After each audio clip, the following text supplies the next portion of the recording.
हमारी नई पार्लियामेंट है उसका जो पहला सेशन हुआ है वो वुमेन एम्पावरमेंट को, वुमेन अपलिफ्टमेंट को, जो औरत स्त्रियों का सशक्तिकरण है उसके लिए डेडिकेट किया गया। तो ये बहुत बड़ी स्टेटमेंट बनाई है जो भारतीय जनता पार्टी है, हमारे ऑनरेबल प्राइम मिनिस्टर हैं, वो कोई भी मुद्दा कोई भी चीज डिस्कस कर सकते थे, लेकिन उन्होंने वुमेन को एज अ प्रायोरिटी रख के, गर्ल चाइल्ड को, हमारी जो यंग वुमेन है, एल्डरली वुमेन है, सबको प्रायोरिटी रख के महिला सशक्तिकरण का मुद्दा उठाया है।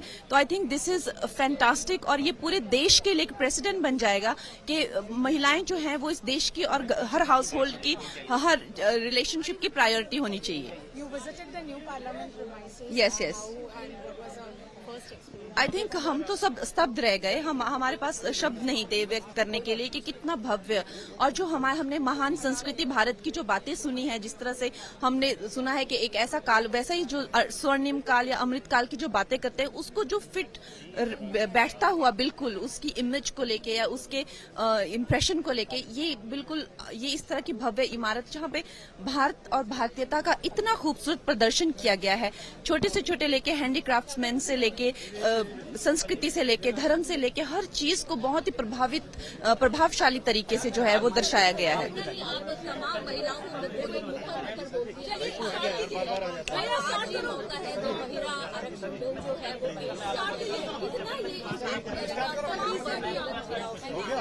बहुत इम्पैक्ट करेगा। आपने देखा कि महिलाओं की क्या स्थिति, और मैं ये सिर्फ भारत के लिए नहीं कहूंगी, पूरे देश में, पूरे विश्व में हमारे पास कम से कम एक महिला प्रधानमंत्री तो रही हैं।